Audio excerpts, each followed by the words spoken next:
સોમવારના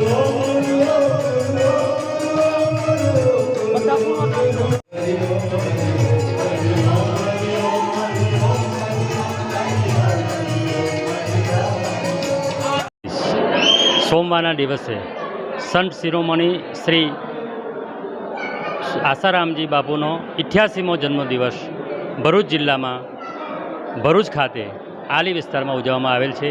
એમાં અંદાજિત 200થી 250 બહેનો અને 200 250 ભાઈઓ એકતા થઈ કાર્યક્રમ ધૂમધામથી ઉજવેલ છે। અને આજ રોજ સમાજને બતાવી દીધું છે કે પૂજ્ય ગુરુદેવ ભલે જોધપુર છે પણ દરેકના સાધકના દિલમાં વસેલા છે। એ આજ રોજ અને પધારેલ મહેમાન શ્રી ધારાસભ્ય રમેશભાઈ મિસ્ત્રીનાઓએ પણ એમને જોયું કે અભિવાદન કરીને આનંદ પામ્યા છે। સંત શ્રી પ્રાતસ્મરણીય આસારામજી બાપુનો 88મો અવતરણ દિવસ છે।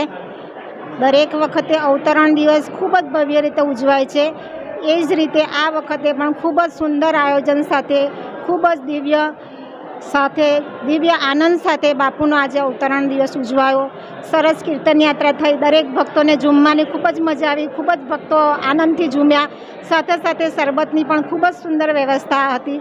ખૂબ જ સુંદર રીતે શરબતના કેસુડાના શરબતની સેવા થઈ। ઘણા ભક્તોએ અને ઘણા બિન સાધકોએ પણ ખૂબ જ પ્રેમથી એ પ્રસાદનો સ્વીકાર કર્યો અને એમને પણ આજે ખબર પડી કે ખરેખર બાપુ ભલે જેલમાં છે, બાપુ જેલ મંદિરમાં છે, પણ દરેક ભક્તના હૃદયમાં જ બાપુ બિરાજેલા છે।